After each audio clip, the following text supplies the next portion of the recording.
Hi. So we're going to explore another way of visualizing data, which is known as the scatter plot. Alright, so here I have two sets of data, x1, y1 and x2, y2. Alright, now if I were to try to plot, okay, x1 and y1, okay,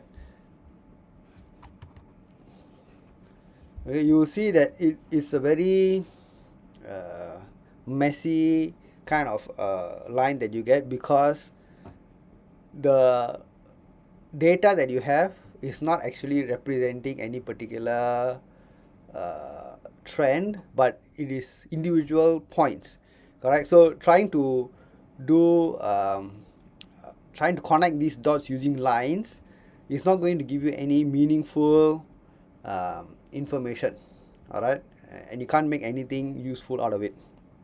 All right, so instead of using a normal plot, okay, where you connect all the dots using lines, what we can do is we can replace it with what we call a scatter plot.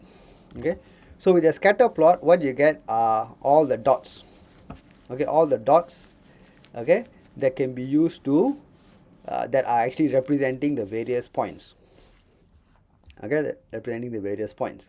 Now let's do another plot as well. Plot dot scatter x2 and y2. Okay, so when you have multiple scatter plots, all right, what happens is each scatter plot has its own color.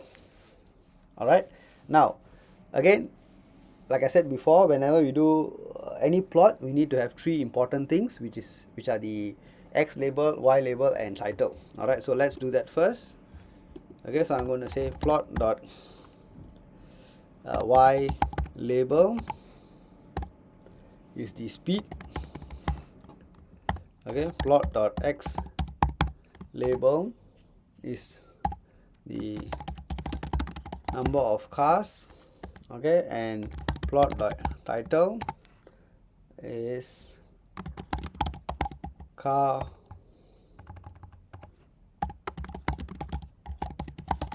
vision on highway.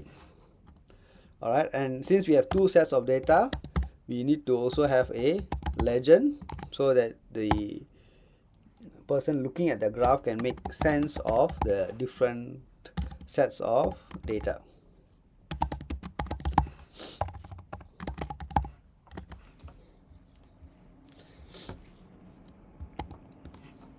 Okay, so what you see here is we have a scatter plot, all right, of where the title is car observation on a highway. The blue dots represent cars that have been observed in the daytime, and the yellow dots represent cars that have been observed in the night time.